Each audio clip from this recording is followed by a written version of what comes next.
Red colour कहाँ पर है? अरे आप नहीं, कहाँ पर है? यहाँ पे आपके पास कहाँ है? ये रहा, देखो ये रहा, है ना?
What motivates you to come to SSF?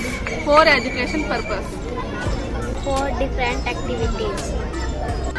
मेरा SSF में आने का मोटिवेशन है success. Thank you. For interacting with friends.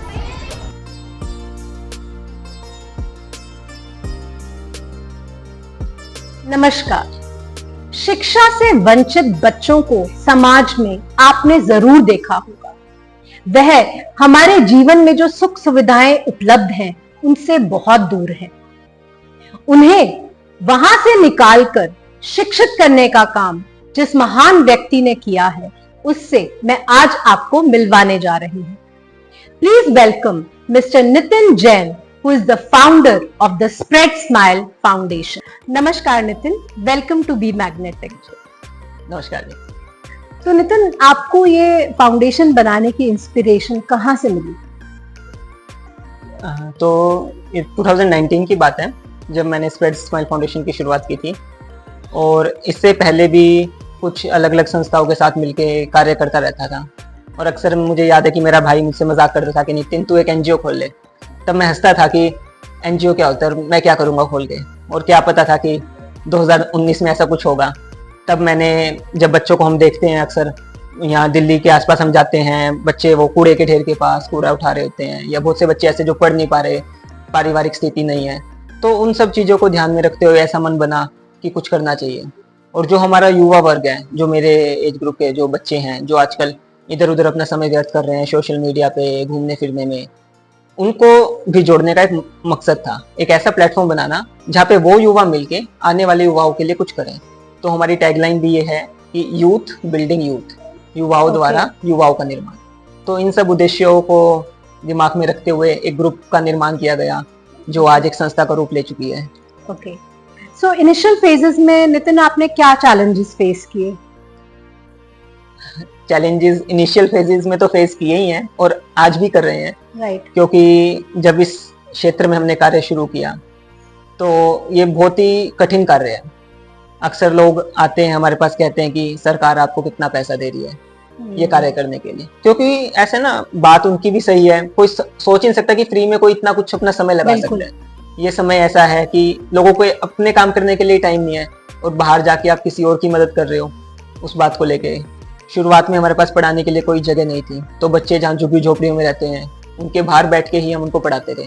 सर्दी धूप गर्मी, हमारे जो वॉलेंटियर्स हैं कड़ी धूप में भी वो वहीं बैठ के बच्चों को आके पढ़ाना, पसीना पसीना होना, और इतनी मेहनत करते थे।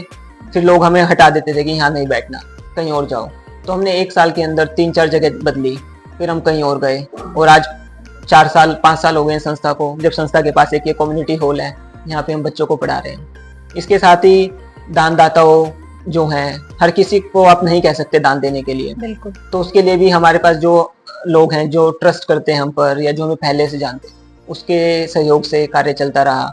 इसके साथ सबसे बड़ा चैलेंज तो था बच्चों को लाना, क्योंकि जो बच्चे मार्केट में जा रहे हैं कुछ भी कार्य करने, भीख मांग रहे हैं, वो अपना घर चला रहे हैं उससे, और उनको उस कार्य से रोककर शिक्षा में लेके जाना सबसे मुश्किल था। उनके माता पिता को समझाना कि शिक्षा क्यों जरूरी है, क्योंकि उनकी पहली भूख तो पेट है, शिक्षा तो बाद है। और हम भी उनकी पेट की भूख के लिए तो नहीं कर सकते थे कुछ, पर शिक्षा का ही हम उनको एक वो दे सकते थे, क्या महत्व है, समझ दे सकते थे। तो धीरे धीरे उनको समझाना, और कम लोगों की टीम थी, मिलकर सब कार्य करना, ये सब मुसीबतें आई और आज भी आती हैं। लेकिन हमें इतना पता है कि आपका कार्य अगर अच्छा है तो आप आगे बढ़ते जाएंगे। तो कितने बच्चे आते हैं नितिन आपके पास हर रोज? तो आज लगभग 5 साल में हमारी संस्था ने सोनीपत में 3 सेंटर चला रही है अलग अलग स्थानों पर। एक सेक्टर 12 कम्युनिटी सेंटर, जहाँ पे हम ये आज बातचीत कर रहे हैं, यहाँ पे लगभग 200 बच्चे आते हैं रोजाना। ओके। एक सेक्टर 15 गुरुद्वारा है, वहाँ पे लगभग 70 से 80 बच्चे आते हैं। और एक बस स्टैंड पे पाठशाला है हमारी, वहाँ पे लगभग 100 बच्चे आते हैं। ओके। तो लगभग 300 से 400 बच्चों की रेशियो रहती है जो रोजाना आते हैं, और जिनको पढ़ाने वाले केवल वॉलंटियर्स हैं जो निःशुल्क अपनी सेवा दे रहे हैं। उसमें टीचर्स हैं, चार्टर्ड अकाउंटेंट्स हैं, बिजनेसमैन हैं, युवा वर्ग हैं, सबके सहयोग से ये कार्य हो रहा है। तो नितिन क्या क्या एक्टिविटीज करते हैं बच्चे यहाँ पर आकर? हाँ जी, तो संस्था का मेन उद्देश्य है जो है प्रोजेक्ट विद्याफल है। इसका मकसद है कि पाठशालाओं का सेटअप करना, फ्री पाठशाला। पाठशाला का मतलब केवल बच्चों को शिक्षा देना नहीं है, बल्कि उनको एक्स्ट्रा करिकुलर एक्टिविटीज का भी अवसर देना है, जैसे sports, games, art, music, beauty courses, computer classes. तो एक पाठशाला का मतलब बच्चों को एक ऐसा एनवायरनमेंट प्रोवाइड करना जो उनको लगे कि हाँ बचपन में ये सब चीजें होती हैं, क्योंकि जिन परिवार से, जिन समस्याओं से बच्चे आते हैं वहाँ पे ये सब चीजें अक्सर नहीं देख पाते, और बचपन तो सबको ही जीना चाहिए। तो हमारी पाठशाला का मोटिव है कि बच्चे हंसी खुशी से सीखें भी, आगे भी बढ़े, और उनको हर एक अपॉर्चुनिटी मिले जो हर बच्चे को मिलती है। तो नितिन जो बच्चे यहाँ पर आते हैं, आप हमारे साथ कुछ एक्सपीरियंसेस या कुछ स्टोरीज शेयर कर सकते हैं जिन बच्चों ने यहाँ से निकलकर जीवन में कुछ अच्छा अचीव किया है? हाँ जी, तो अभी तक तो हमारे पास से एक ही बच्चा है जो 12th क्लास जिसने कंप्लीट की है। ओके। बाकी बच्चे जूनियर क्लासेस में हैं। लेकिन कुछ सक्सेस स्टोरीज इस तरह की हैं, जैसे अभी 10th क्लास में 2 बच्चों के 90% अबव नंबर आए हैं। तो ये एक बहुत बड़ी बात है कि एक बच्चे के 95% है और एक के 92%। तो जिस बच्चे के 92% है उस स्कूल में 8 साल के बाद किसी बच्चे के इतने नंबर आए हैं। ओके। तो ये और भी बड़ी अचीवमेंट की बात है कि इस पाठशाला जो हम सोचते हैं कि 1 घंटे में क्या हम बदलाव ला रहे हैं या हम कुछ कर पा रहे हैं या नहीं, जिसमें बच्चों को रोजाना भी पढ़ाई नहीं मिल पाती है क्योंकि वॉलंटियर्स नहीं होते, उसके बाद भी इस तरह की इंप्रूवमेंट होती है। तो इससे हमारा मोटिवेशन बढ़ा है कि चाहे, और मैं सबको भी यही कहना चाहूंगा कि देखो थोड़ा सा प्रयास भी अगर आप करके देखोगे तो अवसर आपको मिलेगा, कुछ ना कुछ इम्पैक्ट आएगा। तो हमें कुछ ना कुछ इस तरह करते रहना चाहिए। और हमने एक चैरिटेबल डिस्पेंसरी भी सेटअप कर दिया है जिसमें फ्री इलाज होता है, फ्री मेडिसिन मिलती हैं। सिलाई सेंटर चला दिया है जिसमें महिलाओं को सिलाई सिखाते हैं ताकि वो आगे अपना घर गुजारा कर सकें। इस तरह की कुछ अचीवमेंट्स हमने ली हैं, बहुत सारे अवार्ड्स मिले हैं, डिस्ट्रिक्ट एडमिनिस्ट्रेशन ने बहुत बार सम्मानित किया है। तो इस तरह अच्छा लगता है कि जब आपके छोटे छोटे सहयोग को आगे उत्साह मिलता है। तो आपके फंड्स नितिन बेसिकली कहाँ से आते हैं? जो मेन फंड्स आपके आते हैं वो कहाँ से आप गेन करते हैं? फंड्स का तो मतलब हमारे पास फिक्स्ड डोनर्स तो नहीं है कोई जो हर महीने देते हैं, या इस तरह 1-2 लोग हैं जो हर महीने देते हैं। लेकिन अक्सर क्या है कि हमारा काम जो है वो रोजाना है, हर रोज पढ़ाना, बच्चों को देखना। तो कोई ना कोई व्यक्ति जान पहचान में या कार्य को देखकर सहयोग करते हैं।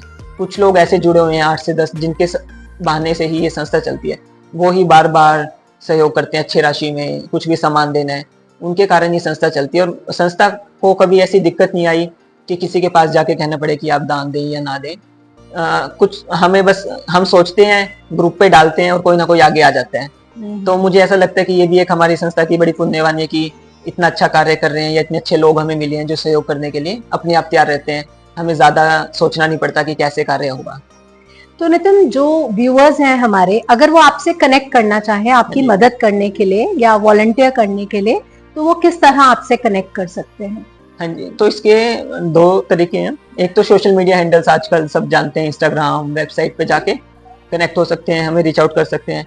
या फिर जो हमारा ये हेड ऑफिस है सोनीपत सेक्टर 12 कम्युनिटी सेंटर, इसमें रोजाना 5 से 7 ही ऑफिस ओपन होता है।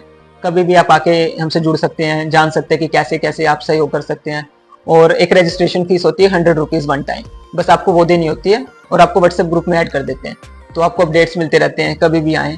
इसमें इस संस्था में और संस्थाओं की तरह इस तरह नहीं है कि आपको हर महीने इतनी राशि देनी है या इतनी बार आना होगा, ऐसा कोई कंपलसरी नहीं है, ओपन है, आपकी मर्जी है, क्योंकि इच्छा से ही ये कार्य होते हैं। सेवा एक ऐसी कार्य कि आप थोप नहीं सकते किसी पे। बिल्कुल। लेकिन अगर आपको इंटर्नशिप करनी है, जो आजकल कॉलेज स्कूल वाले बच्चे करते हैं, युवा करते हैं, उनको अगर सर्टिफिकेट चाहिए होता है उसके बदले, तो वो दिखाते हैं कि उन्होंने इस तरह सेवा कार्य करा, उनके लिए कुछ नियम होते हैं कि आपको इतने दिन आना है।